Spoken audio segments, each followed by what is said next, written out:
ನನ್ನ ಕೊಲೀಗ್ ಪ್ರಶಾಂತ್ ನಾತು ನೇರ ಸಂಪರ್ಕದಲ್ಲಿದ್ದಾರೆ. ಪ್ರಶಾಂತ್, ಡಿ ಕೆ ಶಿವಕುಮಾರ್ ಅವರು ದಿಲ್ಲಿಗೆ ಹೋಗೋದಕ್ಕಿಂತ ಮುಂಚೆ ಹೇಳಿ ಹೋದರು, ನಮ್ಮಿಬ್ಬರ ನಡುವೆ ನಡೆದ ಮಾತುಕತೆ ಕದ್ದು ಮುಚ್ಚಿ ಏನಾಗಿದ್ದಲ್ಲ ಅಂತ. ಅದರ ಅರ್ಥ ತುಂಬ ಜನರಿಗೆ ಗೊತ್ತಿದೆ, ಜಾರಿಗೆ ಬರುವ ವಿಶ್ವಾಸವೇ. ಅವರು ಆ ಕಡೆ ದಿಲ್ಲಿಗೆ ಹೋದಾಗ ಈ ಕಡೆ ಸ್ವಲ್ಪ ತಡವಾಗಿ ಆದರೂ ಮುಖ್ಯಮಂತ್ರಿಗಳು ಕೊಟ್ಟ ಮಾತಿನಂತೆ ನಡೆದುಕೊಳ್ಳುವ ವಿಶ್ವಾಸ ಇದೆ ಅಂತ ಡಿ ಕೆ ಸುರೇಶ್ ಅವರು ಹೇಳ್ತಾ ಇದ್ದಾರೆ. ಎಲ್ಲೋ ಒಂದು ಕಡೆ ಡಿ ಕೆ ಶಿವಕುಮಾರ್ ಅವರ ಮನದಿಂದ ಒಂದು ಹಿಂಟ್ ಬರ್ತಾ ಇದೆ, ಸಮ್ ಆಕ್ಟಿವಿಟಿ ಶುರುವಾಗ್ತಾವೆ ನೋಡ್ತಾ ಇರಿ ಅನ್ನೋ ಥರ. ಅದೇ ನೋಡಿ, ಈಗಾಗಲೇ ಕಳೆದ 70 ದಿನಗಳಿಂದ ಡಿ ಕೆ ಶಿವಕುಮಾರ್ ಮತ್ತು ಡಿ ಕೆ ಸುರೇಶ್ ಈ ರೀತಿ ಹೇಳಿಕೆ ಕೊಡ್ತಿದ್ದಾರೆ. ಇದೇನು ಹೊಸತೇನಲ್ಲ. ಡಿ ಕೆ ಶಿವಕುಮಾರ್ ಇಲ್ಲ, ನನಗೂ ಮತ್ತು ಮುಖ್ಯಮಂತ್ರಿಗಳಿಗೆ ಏನೋ ಒಂದು ಮಾತುಕತೆ ಆಗಿದೆ, ಅದರಲ್ಲಿ ಹೈಕಮಾಂಡ್ ಇತ್ತು ಅಂತ ಹೇಳಿದ್ದು ಇವತ್ತು ಫಸ್ಟ್ ಟೈಮ್ ಏನಲ್ಲ. ಇದನ್ನು ಅವರು ರಾಷ್ಟ್ರೀಯ ಆಂಗ್ಲ ಚಾನಲ್ ಒಂದಕ್ಕೂ ಕೂಡ ಹೇಳಿದ್ರು, ಅಲ್ಲಿಂದ ಸತತವಾಗಿ ಇದನ್ನು ಹೇಳ್ತಾ ಬರ್ತಾ ಇದ್ದಾರೆ. ರೈಟ್. ಆದರೂ ಕೂಡ ಇಲ್ಲಿಯವರೆಗೆ ಹೈಕಮಾಂಡ್ ಒಂದು ಅಥವಾ ಆ ಎರಡನ್ನೂ ಹೇಳಿಲ್ಲ. ಅಂದರೆ ಹಾ ಅಂತನೂ ಒಂದಿಲ್ಲ, ನಾ ಅಂತನೂ ಒಂದಿಲ್ಲ.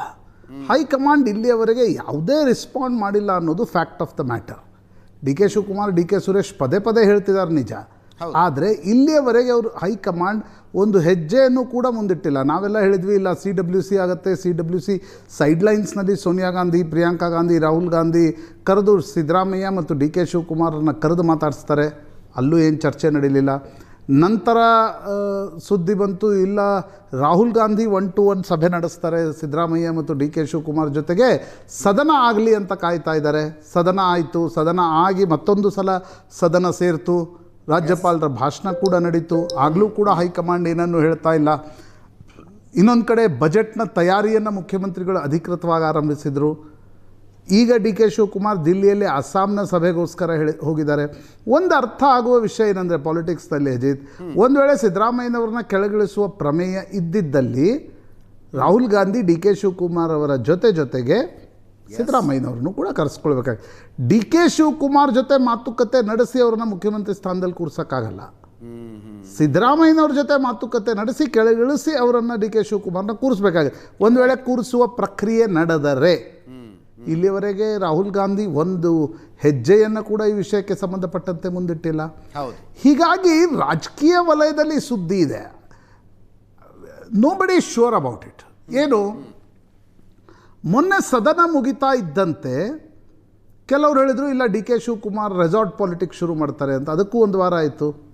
ಹೌದು, ಅಸ್ಸಾಂನ ಸಭೆಯಲ್ಲಿ ಹೋಗಿ ಡಿ ಕೆ ಶಿವಕುಮಾರ್ ಭಾಗವಹಿಸಿದ್ರು.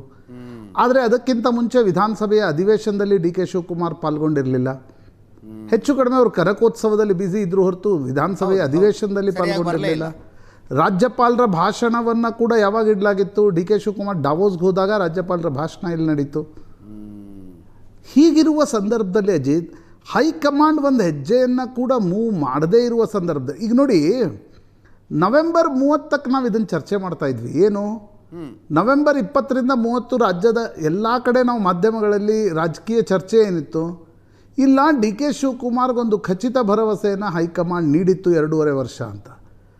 ಆ ಭರವಸೆ ನೀಡಿದ್ದೇ ನಿಜವಾಗಿದ್ದಲ್ಲಿ ಆ 2.5 ವರ್ಷದ ನಂತರ ಈಗ 2.5 ತಿಂಗಳು ಕಳೆದು ಹೋಯಿತು. ಹೌದು, 2.5 ತಿಂಗಳು ಕಳೆದ ನಂತರ ಬಜೆಟ್ ಬರ್ತಾ ಇದೆ. ಬಜೆಟ್ ನಂತರ ಜಾತಿ ಗಣತಿ ಮಂಡನೆ ಆಗುತ್ತೆ. ಜಾತಿ ಗಣತಿ ಮಂಡನೆ ಆದ ನಂತರ SIR ಇದೆ. ಬೆಂಗಳೂರಿನ ಚುನಾವಣೆಗಳು ನವೆಂಬರ್ ಡಿಸೆಂಬರ್ ಒಳಗಡೆ ನಡೀಬಹುದು. ಈಗ ಜುಲೈ ಅಂತಿದ್ದಾರೆ, ಬಟ್ SIR ಕಾರಣದಿಂದ ಮುಂದೆ ಹೋಗ್ಬೋದು ಅಂತಕ್ಕಂಥ ಮಾತುಗಳು ಕೂಡ ಇವೆ. ಎಲ್ಲೂ ಕೂಡ ಹೈಕಮಾಂಡ್ ಇಲ್ಲ ನಾವು ಒಂದು ಹೆಜ್ಜೆ ಮುಂದಿಡ್ತೀವಿ, ಸಿದ್ದರಾಮಯ್ಯನವ್ರನ್ನ ಕೆಳಗಿಳಿಸುವ ಪ್ರಕ್ರಿಯೆಯ ಆರಂಭದ ಮುನ್ಸೂಚನೆಗಳು ನವೆಂಬರ್ಗಿಂತ 4 ತಿಂಗಳು ಮುಂಚೆ ಏನು ದೊರಕ್ತಾ ಇದ್ವು, ಅದು ಈಗ ದೊರಕ್ತಾ ಇಲ್ಲ. ಹೌದು, ನವೆಂಬರ್ಗಿಂತ 4 ತಿಂಗಳು ಮುಂಚೆ ರಣದೀಪ್ ಸಿಂಗ್ ಸುರ್ಜೇವಾಲಾ ಡಿ ಕೆ ಶಿವಕುಮಾರ್ ಜೊತೆ ಗಟ್ಟಿ ನಿಂತ್ಕೊಂಡಿದ್ರು. ಸಿದ್ದರಾಮಯ್ಯನವರು ದಿಲ್ಲಿಗೆ ಹೋದರು. ರಾಹುಲ್ ಗಾಂಧಿ ಬಳಿ ಸುರ್ಜೇವಾಲಾ ಕಂಪ್ಲೇಂಟ್ ನೀಡಿದ ತಕ್ಷಣ ಸುರ್ಜೇವಾಲಾ ನ್ಯೂಟ್ರಲೈಸ್ ಆಗಿಬಿಟ್ರು. ಡಿ ಕೆ ಶಿವಕುಮಾರ್ಗಿದ್ದ ಒಂದು ದೊಡ್ಡ ಬೆಂಬಲ ಸುರ್ಜೇವಾಲಾರದಾಗಿತ್ತು. ಸಿದ್ದರಾಮಯ್ಯನವರಿಗೆ KC ವೇಣುಗೋಪಾಲ್ರ ಬೆಂಬಲ ಇದೆ.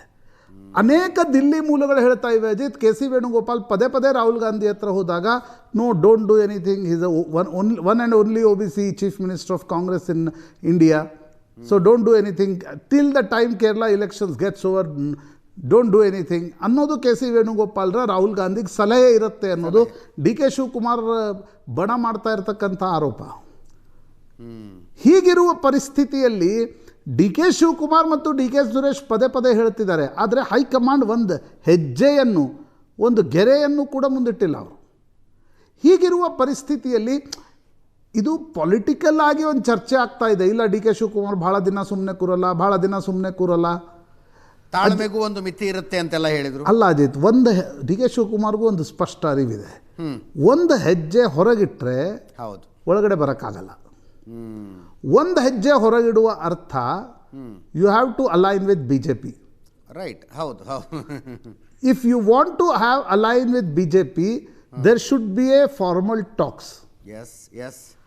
ಅದು ಆದಂಗೆ ಇಲ್ಲಿಯವರೆಗೆ ಯಾವುದೇ ರೀತಿಯಾಗಿರ್ತಕ್ಕಂಥ ಸೂಚನೆಗಳಂತೂ ಸಿಗ್ತಾ ಇಲ್ಲ.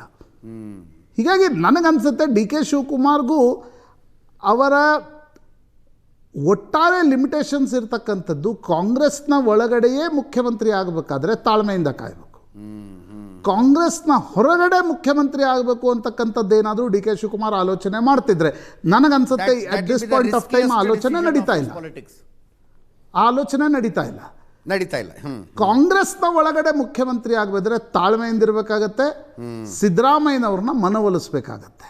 ಎಸ್, ಆ ಮನವೊಲಿಕೆ ಪ್ರಕ್ರಿಯೆಯ ಟೈಮ್ ಲೈನ್ ಏನು ಅನ್ನೋದು ಡಿ ಕೆ ಶಿವಕುಮಾರ್ಗೆ ಇರ್ತಕ್ಕಂಥ ಚಿಂತೆ. ಹೀಗಾಗಿ ಡಿ ಕೆ ಶಿವಕುಮಾರ್, ಸುರೇಶ್ ಪದೇ ಬಂದು ಹೊರಗಡೆ ಹೇಳ್ತಿದ್ದಾರೆ.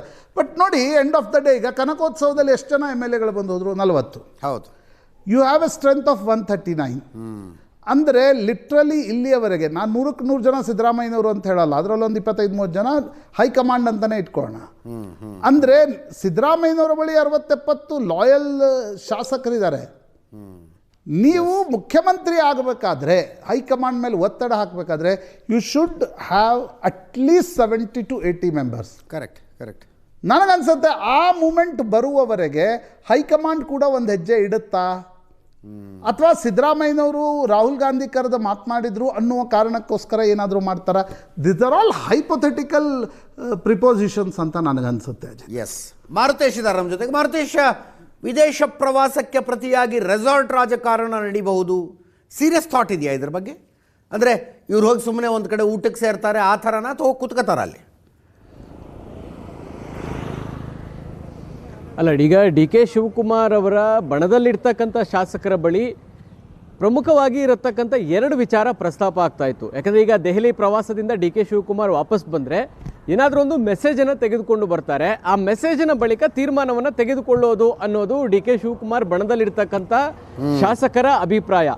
ಒಂದು ವೇಳೆ ಹೈಕಮಾಂಡ್ ಯಾವುದೇ ಸೂಚನೆ ಅಥವಾ ಸಂದೇಶವನ್ನು ಕೊಡದೇ ಇದ್ರೆ ಮತ್ತೊಮ್ಮೆ ನವೆಂಬರ್ 20ನೇ ತಾರೀಕು ಹೇಗೆ ಶಾಸಕರು ತಂಡೋಪತಂಡವಾಗಿ ದೆಹಲಿ ಪರೇಡನ್ನು ಮಾಡಿದ್ರು, ಆ ದೆಹಲಿ ಪರೇಡ್ಗೆ ಮುಂದಾಗುವಂಥ ತೀರ್ಮಾನ, ಅದನ್ನು ಹೊರತುಪಡಿಸಿದ್ರೆ ಡಿ ಕೆ ಶಿವಕುಮಾರ್ ಅವ್ರನ್ನ ಬೆಂಬಲಿಸುವಂಥವರು ಒಂದು ಸಭೆ ಸೇರಿ ಬಹಿರಂಗವಾಗಿ ಮಾತನಾಡಬೇಕು, ಬಹಿರಂಗವಾಗಿ ಹೈಕಮಾಂಡ್ಗೆ ಆಗ್ರಹಿಸಬೇಕು, ನಾವೆಲ್ಲ ಒಂದು ಕಡೆಗೆ ಸೇರಿ ತೀರ್ಮಾನಗಳನ್ನು ತೆಗೆದುಕೊಳ್ಬೇಕು ಅನ್ನೋದಾಗಿತ್ತು.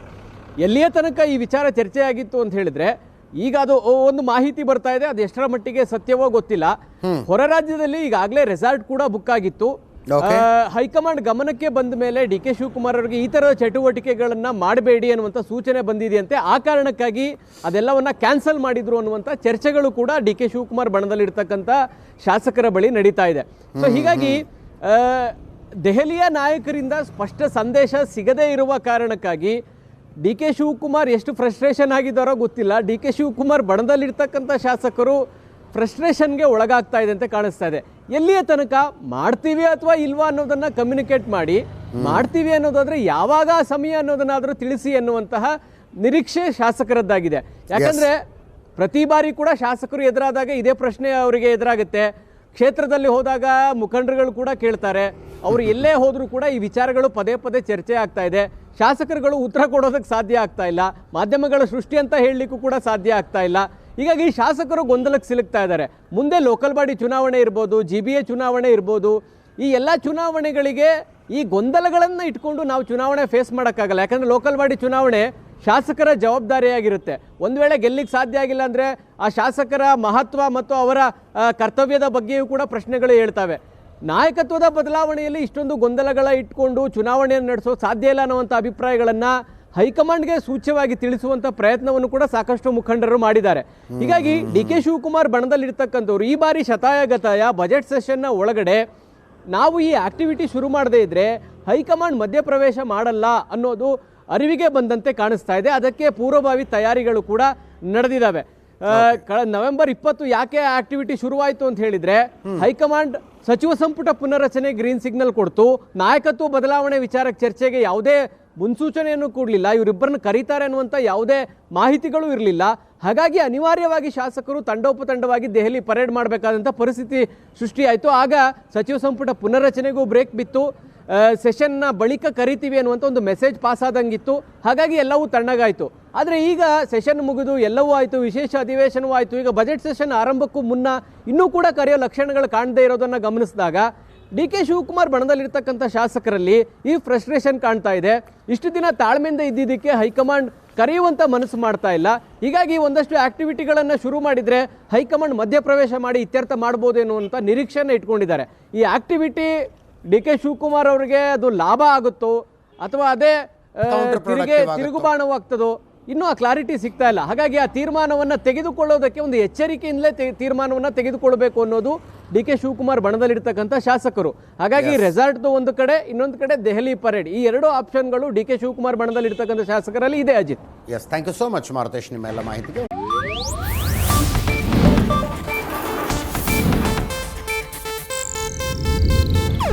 ಇದು ಏಷ್ಯಾನೆಟ್ ನ್ಯೂಸ್ ನೆಟ್ವರ್ಕ್ ಪ್ರಸ್ತುತಿ.